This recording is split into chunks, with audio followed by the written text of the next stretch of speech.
I'd like to introduce Isobel McDonald, who's a social history curator with Glasgow Museum since 2008. She's based at Scotland Street Museum and is particularly responsible for education, toys, sports and medical collections. We've worked with Isobel before when we were actually celebrating 100 years of the laying of the foundation stone. So we're very glad to have her here today. She's worked in a variety of places before, Glasgow museums including the British Museum, the National Museum of Scotland, City Heritage Park and the Glasgow Story website. Hi everybody. So I'm going to give you a sort of broad overview of some issues in Govanhill between 1910 and 1929. Because I work in museums, what I decided to do was look and see what we've got in our collections that could relate to the topic. I've also pillaged from the city archives as well to get images. So I'll move on to the first slide. And I thought I would work backwards and look at what are some of the issues today, and can I move that backwards to look at Govanhill 100 years ago. So some points that we think about today when we think about public health and the built environment are the quality of the housing, what's there, access to green spaces and public spaces, what's going on in the streetscapes, are there local shops, are there local employment opportunities, what about access to travel, is it easy to get in and out of the built environment? Are there good local facilities, you know, are there not just shops, but are there churches, are there sporting areas, are there other sort of leisure facilities? And conversely, what are the bad things? Are there too many fast food places, or does the built environment encourage unsociable behaviour? So, moving on. So this is Bartholomew's map of Govanhill in 1912. Originally Govanhill had been a collier's village, but when the coal had worked out by the late 1860s, the owner of the land started to few out the land to be used for tenements instead. And so slowly the old landscapes and buildings disappeared under these new tenements. Now, William Smith Dixon, the landowner, had required sort of fairly stringent fewing restrictions, including that each of the new tenements built, the flats within them should have 2 rooms, although I believe that many of them were then subdivided into single ends. But compared to some parts of Glasgow, I think, which, you know, that's quite good. And there was an act in 1892 requiring new buildings to have access to running water and toilets. And again, I'm not sure if that means that, you know, there probably wasn't a toilet in every single flat, but at least they're inside the building, you're not going to the backyard anymore. And you can see on the maps, like, so Govanhill's in the middle, that's a solid set of working class tenements surrounded to the south and off to the east by slightly more middle class districts with houses or larger tenements. So that's the sort of background of the area. And I found a quote in the Mean City that I quite like about a couple moving from the Gorbals to Govanhill in the 1920s, and the quote goes, "Most of the tenants were working class people, but of a type much above the Gorbals average. The overcrowding was not so intense. The wee kids slept in their shape dooms just the same, but were unaware of their parents' intimacies. In many of these households, respectability was almost a fetish. The men even avoided going home too much under the influence of liquor. And the priest or clergyman was a not infrequent figure on the stair. A cautious friendliness prevailed amongst the neighbours." So I think there's an impression there that Govanhill's really quite a nice spot. And if you look at the map, you can see there's loads of amenities marked on there. There's 4 schools, there's a number of churches, there's the Govanhill Park itself and the Queen's Park to the bottom. There's loads of transport, there's the train lines, and you can see up the main roads, there's the tram lines going. You can see maybe too far away, but there's the baths, the private baths in Butterbiggins Road, and another swimming pool in Pollock Shields. So, in theory, the built environment offers a lot of possibilities for people, possibilities for leisure, possibilities for socialising. Oh, and I forgot to say, you can also see the two major employers, the Railway Works and Dixon's Blazers, which did offer a lot of employment to people in the neighbourhood. And just off the map, there are other major employers, for example, the Tramcar Works, they're not far away, and there's quite a lot of other small businesses in the neighbourhood. So I wanted to get into what we've got in our collections now and see if that can add anything to the picture. So this slide is looking at education and learning, and the big image shows the library. It's the Carnegie Library, and Carnegie had said that his libraries were for those most anxious and able to help themselves, who deserve and will be benefited by the libraries. And I think that's a very kind of tying into that idea of self-improvement and learning as a value in itself. So, but, you know, a fabulous facility for the neighbourhood. And there are 4 schools built by the school board after 1872.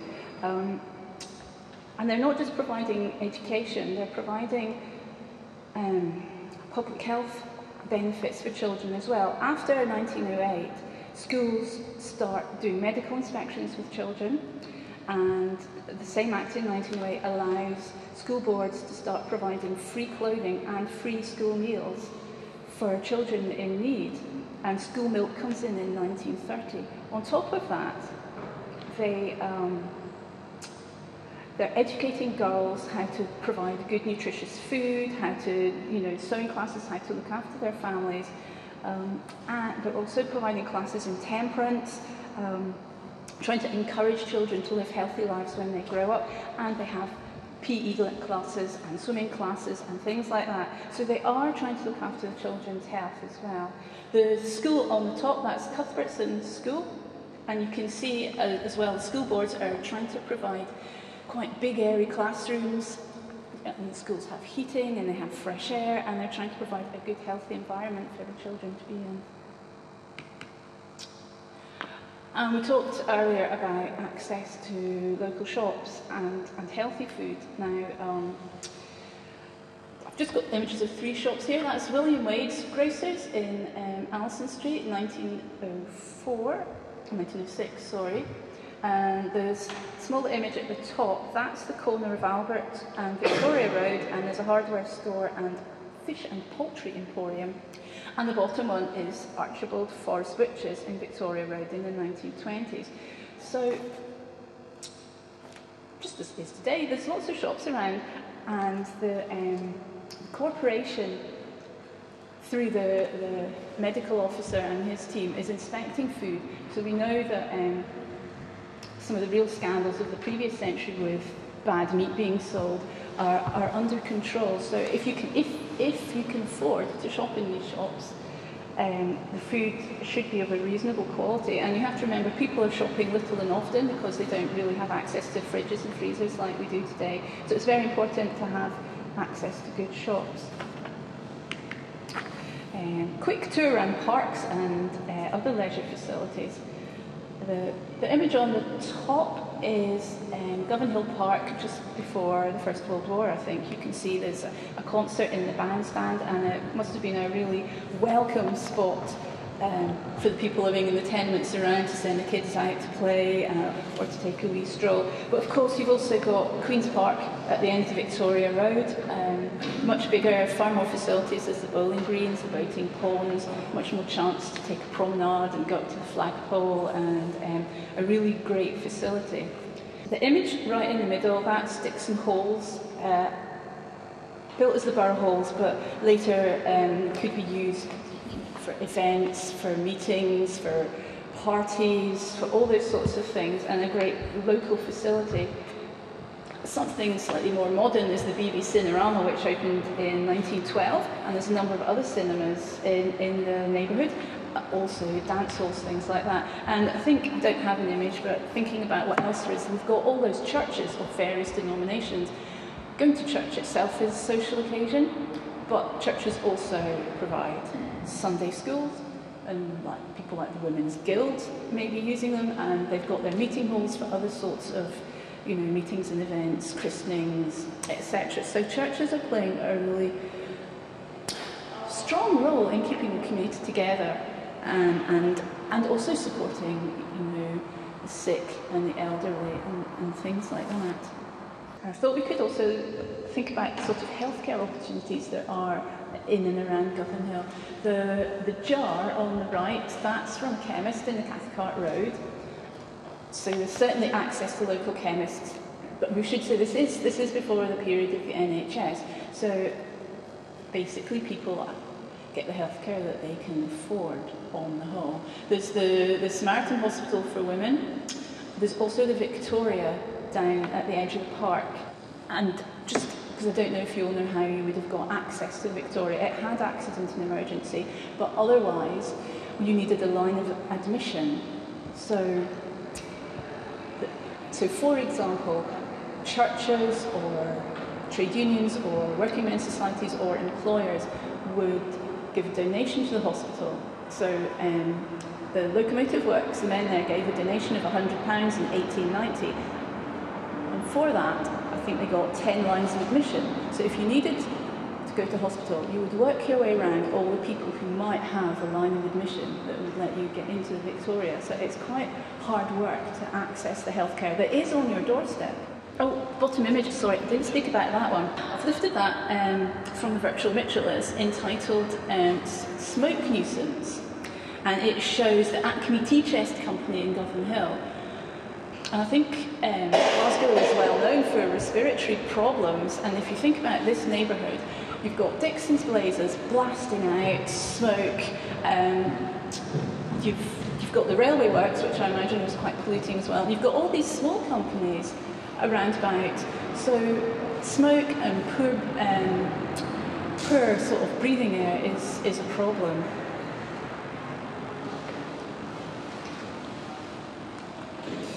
And then I thought I'd look briefly at water and sewage works. So the bottom image is the Gorbals Gravitational Waterworks. So the water south of the Clyde is coming up from Renfrewshire, and as I said earlier, the new tenements were required to have some sort of water supply, so people do have access to water in their tenements. But I mean, look at the big image on the right. That's a lady's timetable from 1906, giving her access to the wash house in her block of flats. And she's only getting it twice a month, once in September. So think about that. You know, before the baths and the steaming was built here, you could only do your laundry twice a month. And it was set in advance. You know, so if you couldn't make that day for whatever reason, you missed your shot. And I think it must have been a horrible challenge for families to keep their clothes clean and their bedding clean. And so the final image is the silver trowel that was used to lay the foundation stone here in 1914. And I just think that this facility, the baths, the steamy, you know, everything must have been such a boon to the people living here who just didn't have the access that we consider normal today to water. And just because we all know about this already, the new sewage works and the pipes going in at the bottom of Victoria Road today, but 100 years ago, well, 1910 was when Shield Hall works opened. So at that point there was good sewage disposal from the south of the city. This is my last image. I was just going back to transport. This is from 1905 and it shows a tram procession. It's going south, it's just about to go onto the Victoria Road. I've got no idea where they're going or what they're doing. They've got an elephant, I don't know why. But you can see the trams, they're electrified already. You can see the overhead wires. So just going back to that thing, that Govanhill's really connected. It's easy to get into town, to go to go to pictures. It's easy to get up to the river if you're working in the yards or anything up there. So it's not cut off the way some of the modern developments are today. It's very well embedded in the city. So that is actually my last image, and I suppose some sort of conclusions. I think that Govanhill as an area has a lot of the amenities that you would be looking for, and it was clearly regarded as, you know, a good place, a respectable place to be living and bringing your family up. But it still has the issues of small flats that were overcrowded, though not necessarily as overcrowded as in the Gorbals. There's still health issues connected with overcrowding, childhood diseases, things like that. And there's the poor air, and I'm sure the other speakers are going to give us much more information about some of the other issues. Oh, I meant to say as well, obviously, that this kind of time period, 1910 to 1930, the economy is, we've got the war, we've got the slump in the 20s, so a lot of the public health issues associated with poverty or with losing your main breadwinner in the war, they're going on all the time, and even if you've got access to a park, not having enough money to make ends meet is still a big issue and has an impact on health. Well, that's it then. Thanks very much.